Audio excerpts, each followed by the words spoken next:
Урматтуу балыкчы шаарынын тургундары, бүгүнкү күнү 9 май күнү бизде салтанаттуу күн болуп отурат. Нацисттик, фашисттик Германиядан Советтер Союзу жеңиштин 80 жылдык мааракесин өткөрүүдөбүз. Жалпысынан ушу биздин ата-бабаларыбыз согушка катышып, бизге ушу тынчтыктын, бакубатчылыктын жашоосун бизге тартуулаган ошол биздин ата-бабаларыбыздын себептүү. Ошондуктан эч качан бизде согуш болбосун, дайым тынччылык болсун, асманыбыз ачык болсун. Майрамыңыздар менен. Майрамыңыздар менен.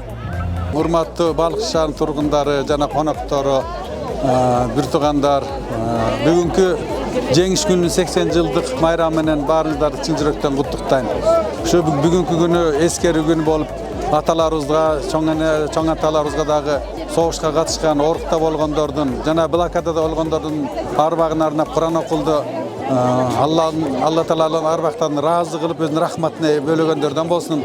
Элибизде тынччылык болсун, ынтымак, биримдик болсун. Жаштарыбыз мекенин сүйгөн, патриот уулдардан, кыздардан болуп чоңоюп, мамлекетибиз өркүндөп өскөн жетекчилерибиз иман ырыскечтүү жана ынсаптуу болуп, элибизди бактылуу боло турган туура жолго жетектегендерден болсун. Жалпы бүгүнкү майрам күн куттуу болуп, баарыбызга Алланын мээримине ээ болуп, Алланын жакшылыктары болуп, ынтымак болсун.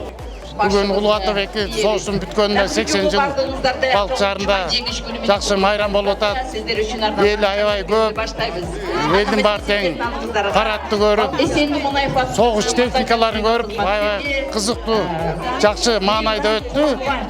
Бүт барыңыздарды Улуу жеңиштин 80 жылдыгы майрам менен куттуктайм. Дүйнөдө ылайым эле тынччылык болсун, аманчылык болсун, токчулук болсун. Согушта курман болгондорго таазим кылабыз. Жалпы аман эсен болуп, балдарыбыз, жаштарыбыз астыга жынсын, имандуу болсун. Эл үчүн, жер үчүн кызмат кылган уул кыздарыбыз өссүн.